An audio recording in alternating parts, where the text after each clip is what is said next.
오늘 아침 일라디오. 예전 같으면 이 시간은 집집마다 어머니 밥 짓는 소리가 울려 퍼질 시간인데요.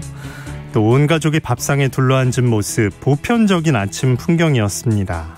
그런데 어느새 식구들이 도란도란 모여 식사하는 게 쉽지 않은 시대가 됐습니다. 어머니가 해주신 따뜻한 아침밥은커녕 거르기 일쑤고, 식사를 하더라도 간편한 대체식들이 등장하면서 한국인은 밥심이란 말이 옛말이 돼가는 것 같습니다. 실제 쌀 소비량이 20년 전보다 절반 가까이 떨어졌다는 소식이죠. 지난해에도 벼농사는 풍년이었지만 소비가 줄면서 창고마다 팔지 못한 쌀이 가득하다고 하는데요. 이걸 보는 농민들의 마음도 창고에 차 있는 쌀만큼이나 답답하실 겁니다. 하루아침에 생활습관을 바꾸긴 어렵지만 건강을 위해서 아침 꼭 드시고요. 그 아침이 우리 쌀로 지은 김이 모락모락 나는 밥이라면 더 좋겠죠. 아침 든든하게 드시고 오늘도 힘차게 출발하시기 바랍니다. 관련된 소식 잠시 후 농수산 뉴스에서 좀 더 자세히 알아보겠습니다. 3월 29일 화요일 오늘 아침 일라디오 출발합니다. 저는 아나운서 김재홍입니다.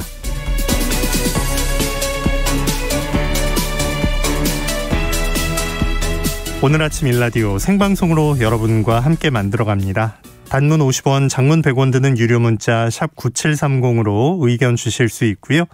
유튜브에서 KBS 일라디오 공식 채널 검색하고 들어오시면 채팅 창이 마련되어 있습니다. 자, 그리고 콩 어플리케이션으로 일라디오 보이는 라디오로 함께 하실 수 있습니다. 자, 오늘도 퀴즈로 문을 엽니다.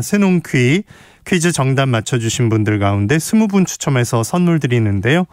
농촌진흥청에서 제공하는 웰빙 혼합 잡곡 세트, 모바일 커피 쿠폰 등 풍성한 선물 마련하고 있습니다. 잘 들어보시고요. 정답 보내주시기 바랍니다. 이번 주 새농퀴 두 번째 힌트 지금 나갑니다.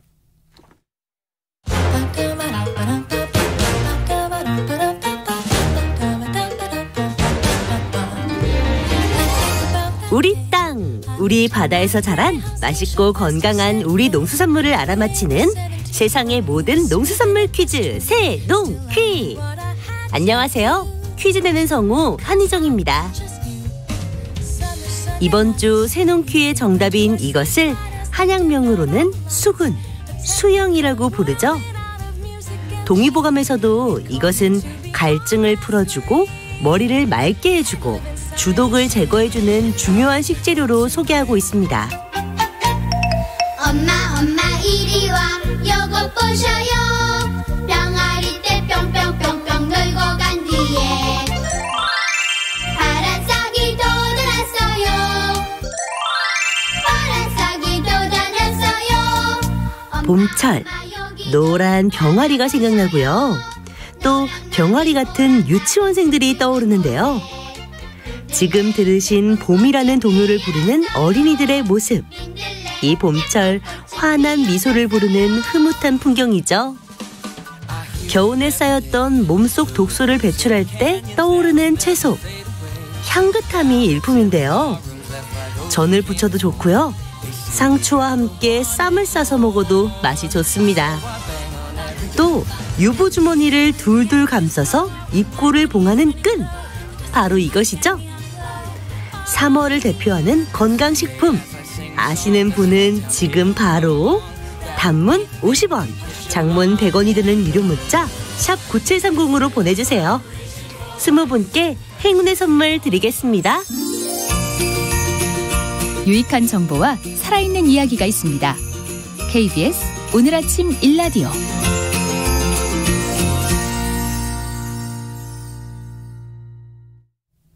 농수산 뉴스 한국농어민신문 이진우 기자와 함께합니다. 안녕하십니까? 네, 안녕하십니까? 네, 산업통상자원부가 포괄적 점진적 환태평양 경제동반자협정 관련한 공청회를 지난 금요일에 열었습니다. 반응이 어땠습니까? 일단 농구민단체에서는 이제 계속 반대해 왔던 일이고요. 그래서 공청회에 앞서 세종시 정부청사 앞에서는 CPTPP 반대 기자회견이 열렸습니다. 네. 이어서 공청회장 입장을 신청한 농어민들이 공청회장에서 또 CPTPP 반대 피켓을 들고 시위를 이어갔는데요. 그래서 공청회가 제대로 이루어질 수가 없었습니다. 그럼에도 불구하고 정부는 일단 공청회가 개최된 만큼 이게 유효하다면서 CPTPP 가입을 위한 계획 수립 그리고 국회 보고 등 후속 절차를 진행할 예정이라고 입장을 밝혀서 농어민 단체들의 반발도 또다시 이어지고 있는 상황입니다. 공청회를 개최했다라고 이제 보는 거네요.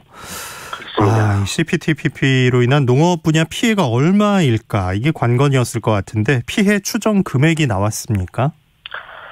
그렇습니다. 제조업 같은 경우는 향후 15년간 연평균 6에서 9억 달러 규모로 수출이 순정하면서 1조 1,800억 원에서 1조 8,200억 원 가량 생산이 증가할 것으로 전망이 됐습니다. 반면에 농업은 연평균 853억 원에서 최대 4,400억 원 생산이 감소하고요. 수산업은 69억 원에서 최대 724억 원 감소하는 것으로 전망이 됐습니다. 이게 농수산업의 최대 생산 감소액을 단순하게 좀 합쳐보면 연평균 최소 922억 원 그리고 최대로는 5,100억 원 가량이 생산액이 줄어든다 이런 결과인데요.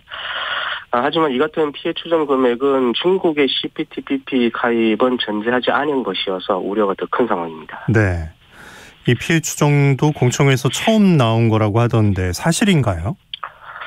그렇습니다. 앞서 농어민단체에서는 이 CPTPP에 대한 정부의 의견 수렴 방식 여기에 계속 지속적으로 문제를 제기해 왔는데요. 이 CPTPP 가입에 따른 피해 추정이나 대책에 대해서 아무런 정보가 그동안 제대로 제공이 되지 않았던 상황에서 산자부는 산자부대로 농업 관련 부처는 또 그들대로 의견 수렴에 나서면서 이 농업단체에서는 정부의 의견 수렴 행위 자체가 요식행위다 이렇게 주장이 있었고요. 그래서 참석을 하지 않거나 아예 의견 수렴 간담회를 보이콧하면서 막 오게 됐습니다. 네, 농어민단체 입장에선 지난 공청회를 인정하기 어렵겠어요. 그렇습니다. 이 공청회 계획만 봐도 요식행위라는 지적이 나올 수밖에 없는 상황이기도 했습니다. 네, 무난하게 진행이 됐다고 해도 그 일정이 어땠길래 요식행위다 이런 지적이 나오는 거죠? 일단 계획이 이랬습니다. 9시 40분부터 10시 20분까지 40분간 CPTPP 개요와 추진 경과 그리고 가입의 경제적 타당성 검토 마지막으로 국내 보안 대책 등 3가지 주제가 발표가 되는 것이었고요. 또 우리 경제적 타당성 검토 분야하고 대책 분야는 다시 제조업과 농림축산업 그리고 수산업으로 나눠서 총 8개 기관이 발표하도록 계획이 짜여졌었는데 이 물리적으로 각 주제당으로 나눠서 본다면 5분 정도 주어지는 상황이었습니다. 이전에 CPTPP 관련해서 정보 공개나 설명이 있었던 것도 제대로 설명이 있었던 것도 아니고 농업인 입장에서는 이렇게 중요한 내용을 각 주제당 5분 발표를 끝내겠다는데 제대로 공청회가 열렸다고 보는 것 자체가 이상한 일이 아닐까 싶습니다. 네, 그 대책 분야에선 어떤 것들이 들어가 있었나요? 피해 보전 직불 연장 그리고 폐업 지원 제도의 제도 입동을 검토한다는 내용이 있고요. 또 구조 전환을 목적으로 공익 직불 확대 그리고 청년 후계농 지원을 강화하겠다 이런 내용이 있습니다. 그런데 이 피해 보전 직불제 같은 경우는 이제 수익 기여도가 어떻게 정해지느냐에 따라서 직불금이 크게 달라지기 때문에 이미 이전부터 농업계에서는 대책이라고 보지 않고 있는 사안이기도 하고요. 폐업 지원 부분도 폐업 후에 품목 전환이 마땅치 않다 이런 문제가 있습니다. 그리고 농업인들은 이런 지원보다는 노력이 반영된 농수산물 가격을 받으면서 생활을 영리하게 해달라는 게 실제 요구라는 점도 정부가 좀 알아줬으면 좋겠습니다. 네. 자, 농민들이 참 민감하죠. 산지 쌀값 지금 계속 하락하고 있는 상황이라고요? 그렇습니다. 지난 15일 기준으로 20kg 전국 기준 산지 쌀값이 49,904원을 나타냈는데요. 이게 전년 동기 55,350원과 대비하면 9.8% 정도 하락한 것입니다. 이게 그리고 지난해 6월부터 10개월째 지금 하락세가 계속 이어지고 있는 상황이기도 하고요. 이유를 좀 들여다보면은 이제 코로나19로 인해서 외식 소비가 줄어들면서 판매량은 줄었는데 이러다 보니까 재고량은 늘어나는 상황이라는 겁니다. 그래서 지금으로서는 산지 쌀값이 상승세로 돌아설 요인을 마땅하게 찾아보기 힘든 상황입니다. 그럼 지금 같은 상황이 언제까지 이어질까요? 농촌경제연구원 전망은 이렇습니다. 2월 기준 산지 유통업체 재고량이 총 131만 8천 톤이고요. 이게 전년 동기 대비해서는 49만 9천 톤, 61%가 더 많은 상황이라는 겁니다. 그래서 이 같은 재고량을 단기간 내에 소진하는 것은 어려울 것으로 예상이 되고 있는데요. 이게 단경기에 이제 구곡 재고량이 소진되지 않으면 수확기의 신고 가격에도 악영향을 미치게 됩니다. 네. 상황이 이렇다 보니까 2022년산 쌀 재배 의향도 전년 대비 감소할 것이라는 전망이 나오고 있습니다. 네, 재배 의향이 감소한다. 농민들이 쌀을 덜 재배할 것으로 보인다. 이런 뜻인가요? 그렇습니다. 이거 2022년산 벼 재배 의향 면적을 조사를 했더니 72만 3천 헥타에서 72만 8천 헥타로 추정이 됐다고 하는데요. 정부가 추진 중인 벼 재배 면적 초정 목표 면적 이게 3만 2천 헥타인데 이 3만 2천 헥타 감축이 이루어질 경우에는 72만 3천 헥타로 줄어들 것이다. 이런 전망입니다. 한편으로 보면은 정부 목표가 달성되든 못 되든 간에 재배 면적은 줄어들 것이라는 전망이 셈인데요. 이에 따라서 2022년산 쌀 생산량은 377만 톤에서 379만 톤으로 전년 대비해서 2.3%에서 3%가량 감소할 것으로 추정이 되고 있는 상황입니다. 네, 농수산 뉴스 한국농어민신문 이진우 기자가 전해드렸습니다. 고맙습니다. 감사합니다.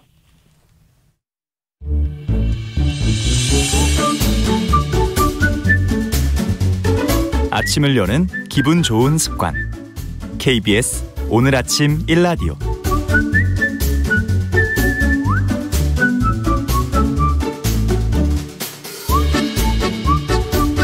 도시농부들을 위한 텃밭 가이드. 오늘도 수원 씨앗도서관 박영재 관장 나오셨습니다. 안녕하세요. 네, 안녕하세요. 네, 청취자 여러분, 오늘도 텃밭 관련해 궁금한 점이 있으시면 단문 50원, 장문 100원의 유료 문자 샵 9730으로 지금 보내주시기 바랍니다. 자세한 답변 드리겠습니다. 자, 관장님, 이제 목련이 피기 시작했습니다. 서울에도. 네.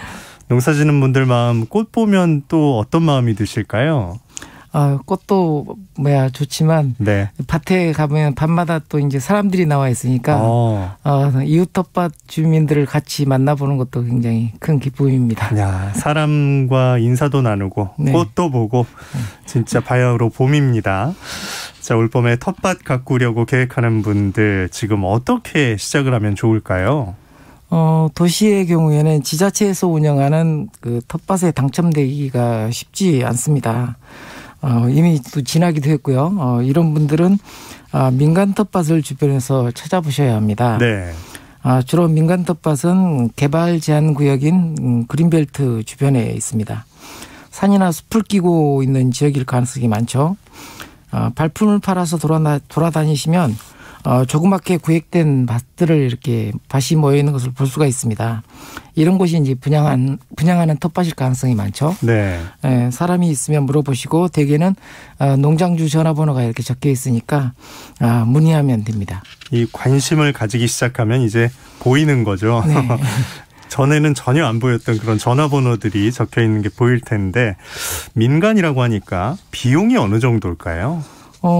텃밭에서 제공하는 서비스라든지 그다음에 이제 농장의 입지에 따라서 분양 가격이 조금씩 다른데요. 아마 10만 원 내외쯤으로 해서 이렇게 5평을 분양하는 걸로 알고 있습니다. 그 정도에서 좀 오르내림이 있겠군요. 네. 이 비용 말고도 텃밭 시작할 분들은 좀 알아둬야 할 점이 많겠어요? 네, 오늘은 이제 이렇게 그린벨트 지역 숲 근처나 산지 인근에 있는 텃밭 농사를 짓는 분들에게 도움이 될 만한 정보를 알려드리겠습니다. 지자체에서 운영하는 텃밭을 분양받으시면 내 자리를 고를 수가 없습니다. 추천을 통해서 배정되기 때문에. 네. 그렇지만 이게 민간의 경우에는 내가 원하는 자리를 선택할 수 있는 곳이 많습니다. 그래서 이제 산지나 숲을 끼고 있는 텃밭의 경우에는 동서남북 방향을 좀 잘 파악하시고 봄, 여름, 가을 농사 짓는 기간 동안 햇볕이 어느 정도 내 밭에 비추는지 잘 봐서 선택을 해야 합니다. 햇볕은 오후보다는 아무래도 아침 햇살이 중요합니다. 아침에? 예. 네, 대부분의 작물들이 오전 햇볕에 이렇게 광합성을 해서 탄수화물을 만들어내기 때문이죠. 특히 고추, 토마토, 오이, 호박과 같은 열매 채소들은 종일 햇볕을 받는 것이 좋습니다. 만약 그렇지 않다면 아침 햇살이라도 잘 받을 수 있는 곳을 골라야 됩니다. 네, 방향이나 햇볕 고려할 때 아침 햇살 꼭 기억하셔야겠습니다. 이게 고를 수 있다고 하니까 이런 점들을 알아둬야 하는 건데 자리도 중요하지만 일단 골랐다면 그 안에서 작물을 어느 자리에 심을지 이런 것들도 잘 알아둬야겠어요. 네, 아주 중요합니다. 네. 상추나 시금치와 같은 엽채류, 그리고 완두콩이나 강낭콩, 그리고 열무와 같은 작물들은 상대적으로 이렇게 열매 채소와 달리 약한 햇볕에서도 비교적 잘 자라고요. 네. 또 햇볕을 좋아하는 열매 채소 그늘에 심어도 잘 자라기 때문에 햇빛 잘 받는 곳에는 열매 채소, 그 그늘이 만약 생긴다 하면 열매 채소보다는 햇빛에 강한 엽채류 이런 것들을 이제 심으실 수가 있습니다. 이런 걸 또 배합하는 재미가 있네요. 네.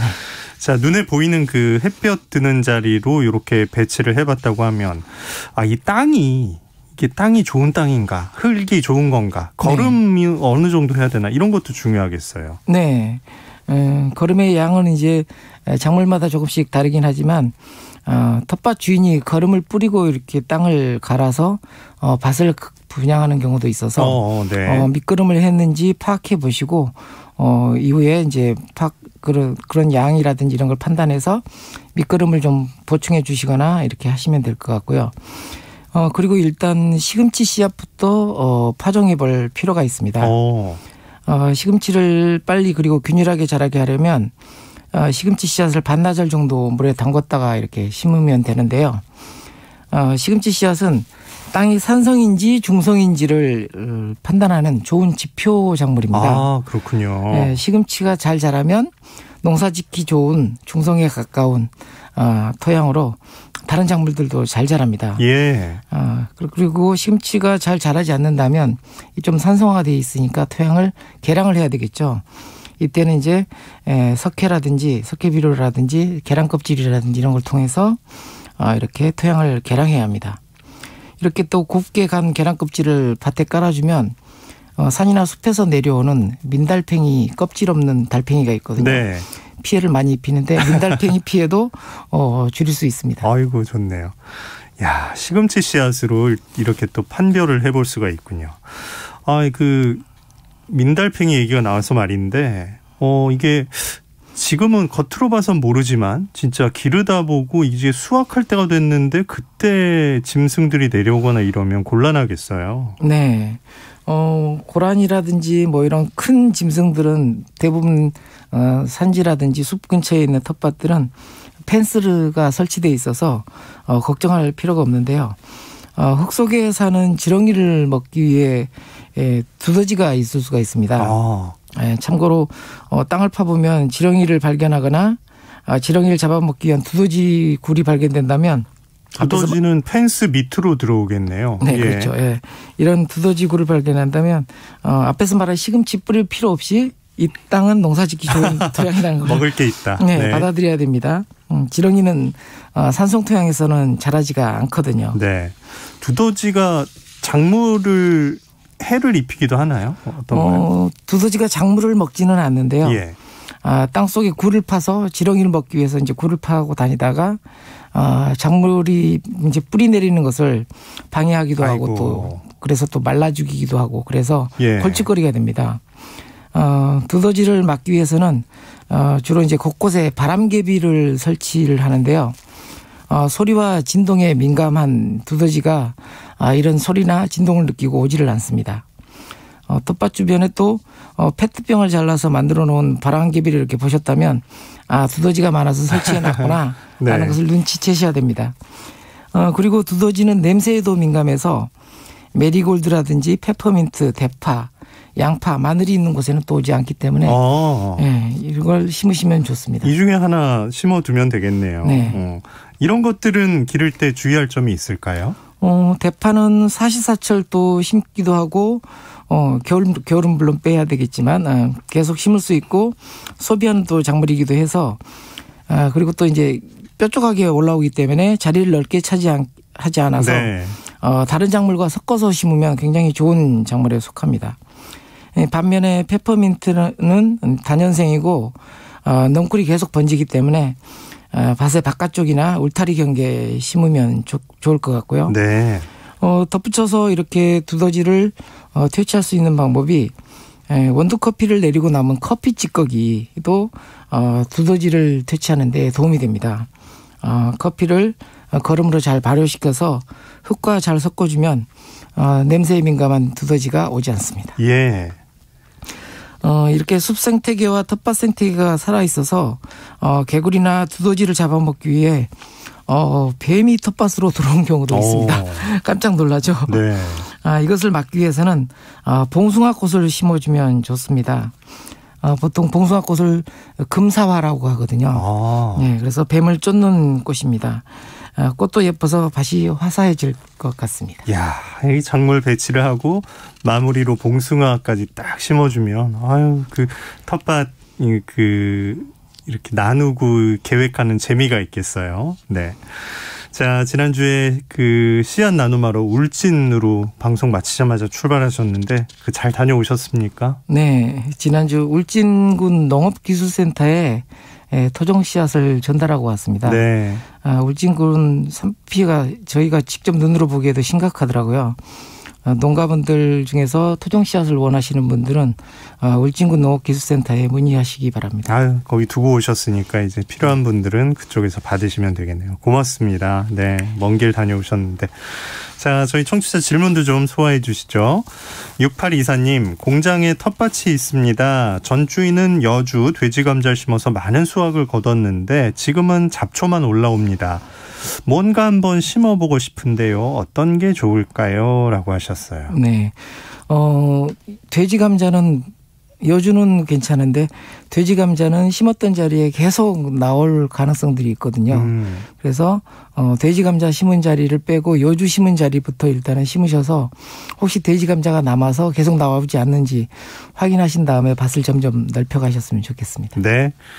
자, 고구마 싹을 틔우려면 어떻게 해야 하는지 온도가 궁금한 3859님입니다. 네. 모종을 사서 심으려다 고구마를 묻어놓고 싹을 틔워보려고 하는데 온도 어떻습니까? 보통 고구마는 열대작물이라서 25도 정도 이상의 온도에서 아주 잘 자랍니다.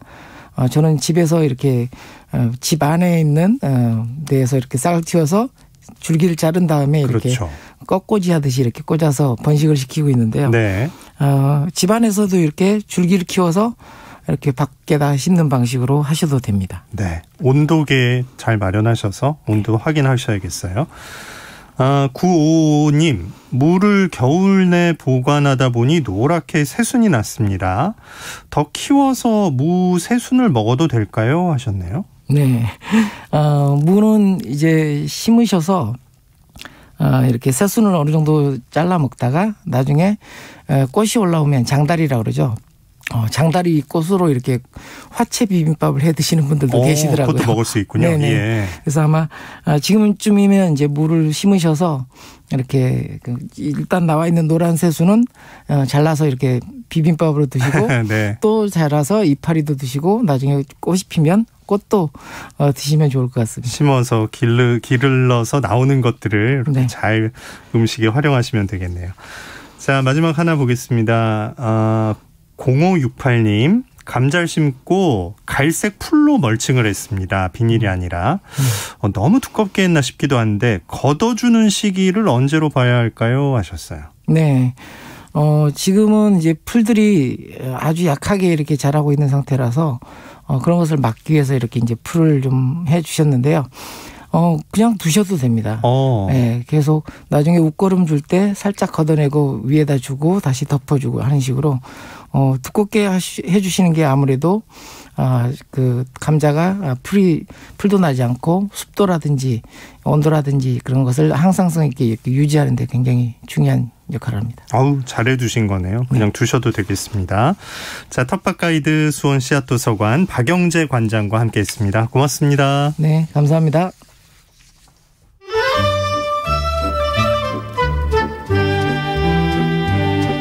아침을 깨우는 정겨운 이야기가 있습니다.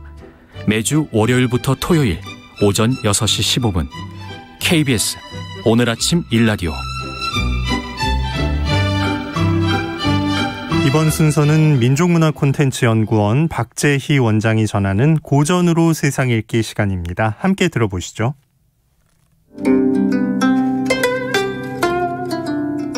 안녕하십니까. 고전의 대문 박재희입니다. 봄이 되면 가장 먼저 느끼는 봄의 변화는 서로 시샘하며 번갈아 피어나는 봄꽃입니다. 봄날에 꽃이 피는 이치는 무엇일까요?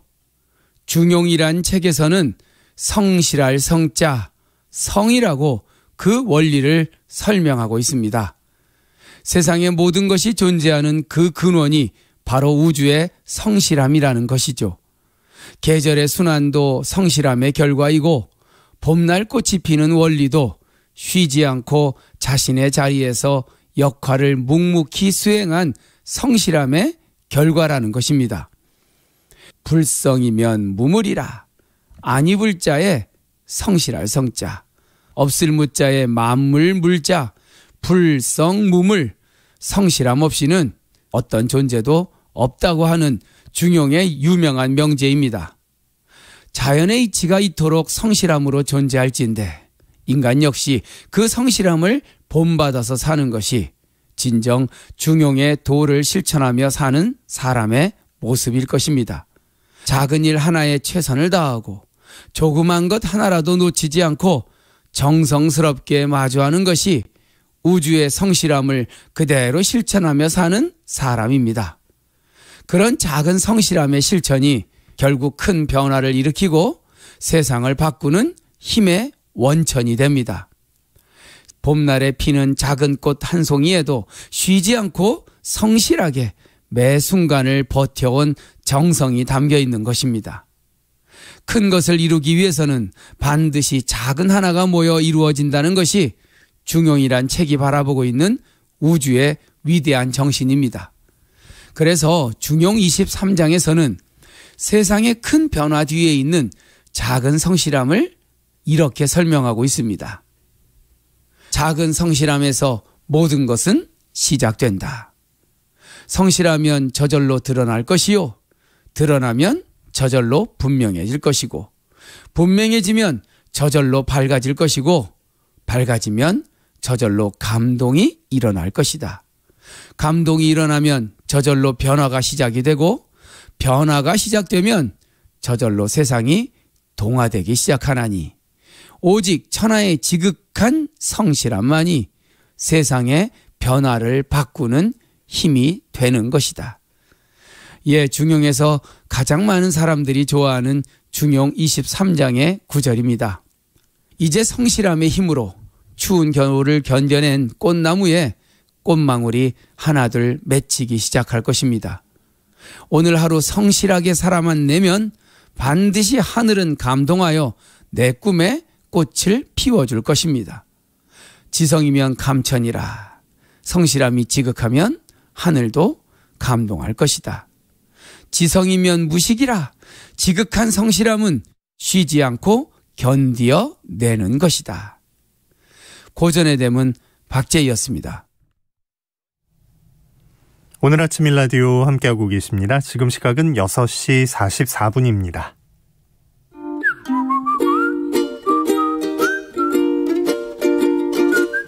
오늘 아침 일라디오 김재용 아나운서의 진행으로 듣고 계십니다.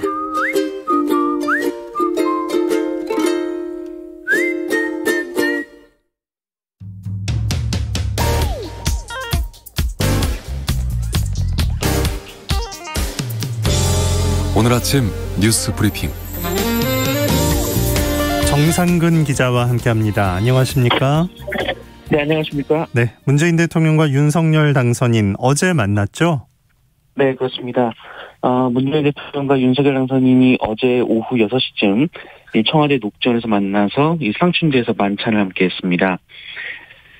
두 사람은 저녁 8시 50분까지 2시간 51분간 이야기를 나누었는데요. 이 대선 이후 가장 오랫동안 못 만났지만 또 가장 오랜 시간 대화를 나눈 기록을 세웠습니다. 이 회동에서는 다양한 주제가 논의된 것으로 알려졌는데요. 일단 집무실 이전과 관련해서 문재인 대통령은 집무실 이전 지역에 대한 판단은 오롯이 차기 정부가 결정한 문제라면서 현 정부는 정확하게 이전 계획이 나오면 이에 따른 예산을 면밀히 살펴 협조하겠다라는 입장을 전하는 등 이 협조 의사를 밝힌 것으로 전해졌습니다.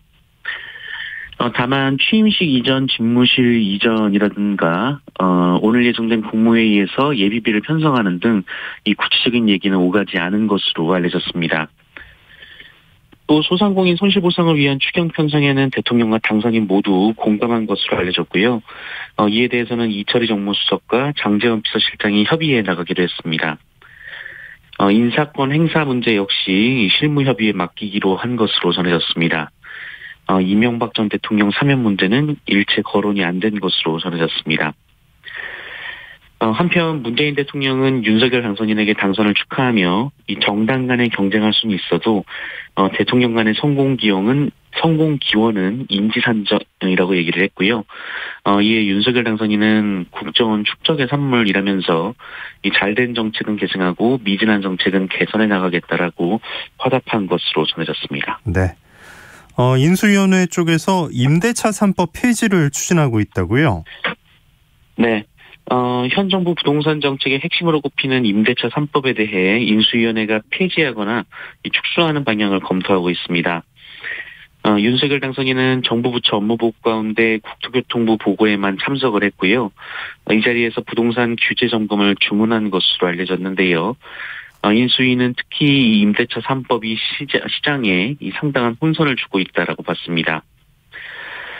임대차 3법은 세입자가 전월세 계약을 한 번은 연장할 수 있도록 함으로써 4년까지는 거주를 보장하고 이 경우 임대료는 5%까지만 올릴 수 있도록 한 제도입니다.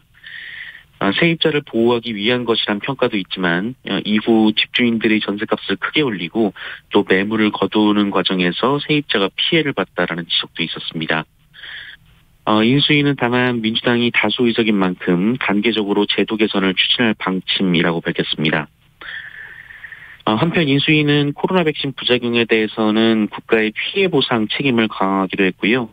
또 윤석열 당선인은 어제 아이보시 고이치 일본 대사를 만나서 올바른 역사인식을 바탕으로 미래지향적 협력 관계를 구축하자라고 말하기도 했습니다. 네. 자, 국민의힘 이준석 대표의 장애인 단체 비판에 국민의힘의 한 의원이 무릎 꿇고 사과했다고요? 네, 어제 그런 일이 있었습니다. 최근 전국 장애인 철폐연대의 지하철 시위에 대해 비판글을 쏟아내고 있는 이 국민의힘 이준석 대표는 어제도 최고위원회 회의에서 공개적으로 이 전장현의 시위에 대해서 이 최대 다수의 불행과 불편을 야기해야 이 본인들의 주장이 관철된다는 이 비문명적 관점으로 불법 시위를 지속하고 있다, 이렇게 주장했습니다. 이준석 대표는 여기에 윤석열 정부의 출범을 앞두고 각종 단체가 집회와 시위를 강화할 준비를 하고 있다라며 여전히 해당 시위가 정치적이다라는 식의 주장을 했는데요. 네.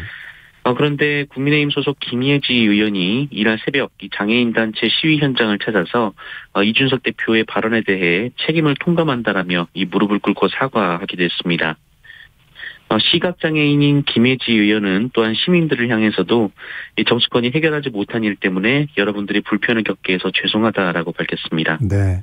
전국 장애인 철폐연대가 요구하는 것 구체적으로 뭔지 다시 한번 전해 주시죠. 네. 이 전국 장애인 철폐연대의 요구는 이동권입니다. 이준석 대표는 이 장애인 단체의 시위가 윤석열 정부 출범을 앞두고 벌어졌다라고 주장했지만 사실 이 시위는 20년째 이어지고 있습니다.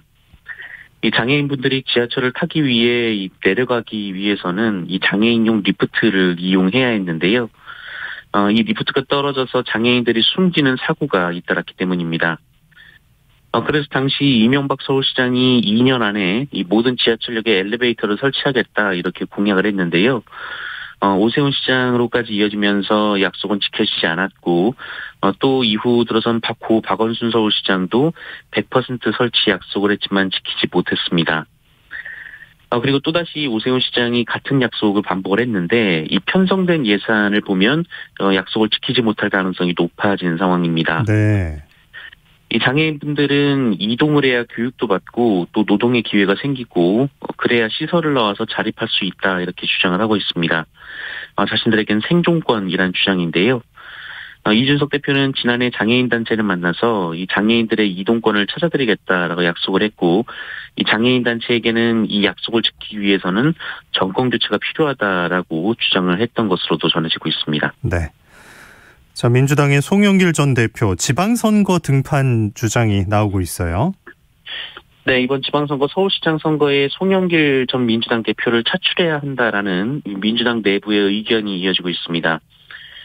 송영길 전 대표는 대선이 끝난 직후인 지난 10일 이 대선 패배의 책임을 지고 사퇴한 바 있고요. 이후 양산 통도사에서 머물고 있습니다. 그런데 이용빈, 이수진 의원 등이 자신의 SNS에 이 송영길 전 대표 차출론에 불을 지핀 상황이고요. 여기에 지난 주말 전용기 의원과 이동학 전 최고위원, 이 박영훈 전국대학생위원장 등이 이 송영길 전 대표를 찾아 면담을 하고 이 지방선거에서의 역할을 요청한 것으로 알려졌습니다. 이 송영길 대표는 당내 의견에 대해 직접적인 입장을 밝히진 않았습니다만 이 차출론에 대해서는 당이 판단할 사안이라고 답변한 것으로 알려졌는데요. 하지만 우상호 민주당 의원은 선거에서 패배한 지도부를 바로 다음 선거에서 전략 공천한 경우는 없었다라며 반대 입장을 밝히기도 했습니다. 네. 자, 코로나19 상황은 어땠습니까? 네, 어제 코로나19 신규 확진자 수는 18만 7,213명이었습니다. 전날과 비교하면 13만 명 정도가 줄었고요. 또 지난주 월요일과 비교해도 2만여 명 정도가 줄었습니다. 10만 명대 확진자 자체가 25일 만이기도 했습니다. 오늘은 다시 30만 명대 확진자가 예상됩니다만 그래도 중앙재난안전대책본부는 11주 만에 오미크론 유행이 감소세로 전환되고 있다라고 판단했습니다. 또한 향후 2주 내로 이 신규 확진자가 30만 명 미만, 또 4주 내로 20만 명 미만으로 감소할 것으로 전망했는데요. 다만 위중증 환자 사망자는 확진자 정점 2, 3주 후에 본격화될 수 있다라고 밝혔습니다. 또한 중환자는 최대 1,300명에서 1,680명까지 증가를 했다가 다음 달 중에 감소세로 전환될 수 있다라고 예측이 됐습니다. 네. 검찰이 삼성전자를 압수수색했다고요? 네, 이 검찰은 어제 이 그룹 차원의 급식일감 몰아주기 혐의로 고발된 삼성전자와 삼성 웰스토리를 압수수색했습니다. 공정거래위원회는 지난해 6월 이 삼성전자 등 삼성 계열사가 이 또 다른 자회사인 삼성 웰스토리에 계열사 급식 물량을 몰아주는 식으로 이 부당 지원했다면서 시정명령 그리고 과징금을 부과하고 최지성 전 삼성그룹 미래전략실장 그리고 삼성전자 법인을 공정거래법 위반 혐의로 검찰에 고발한 바 있습니다. 검찰은 이후 수사를 벌였고 법원에 청구했던 압수수색 영장이 한 차례 기각된 바 있으나 혐의를 부강한 재청구 끝에 영장을 받아냈습니다. 한편 이 수사팀은 웰스토리에 대한 그룹 차원의 지원이 이재용 삼성전자 부회장의 경영권 승계 작업과 관련된 것인지도 살펴보고 있는 것으로 알려졌습니다. 그룹이 일감을 몰아주고 이 배당금이 이재용 부회장에게 쏠림으로써 자금 조달 창구 역할을 했다라는 건데요. 삼성 측은 부당 지원 의혹과 경영권 승계와의 연관성을 부인하고 있습니다. 네. 국토부가 현대산업개발 등록 말소를 요청했어요. 네, 국토교통부는 어제 지난 1월 광주 서구 화정 아이파크 신축 공사 현장에서 붕괴 사고를 낸 HDC 현대산업개발에 대해 법이 정한 가장 엄정한 처분을 내려줄 것을 관할관청인 서울시에 요청했습니다. 이 현행법상 최고 수위의 징계가 등록 말소이기 때문에 이 국토부가 사실상 HDC에 대한 등록 말소 처분을 요구한 것으로 해석이 되고 있습니다. 서울시는 국토부의 요청이 오면 6개월 내에 판단하겠다라고 밝혔기 때문에 늦어도 9월 안에 HDC에 대한 처분이 내려질 것으로 예상이 되고 있습니다. 또한 국토부는 하도급사와 감리업체에 대해서도 각각 등록 말소, 영업정지 1년 처분을 관할 지자체에 요청을 했고요. 이들에 대한 경찰 고발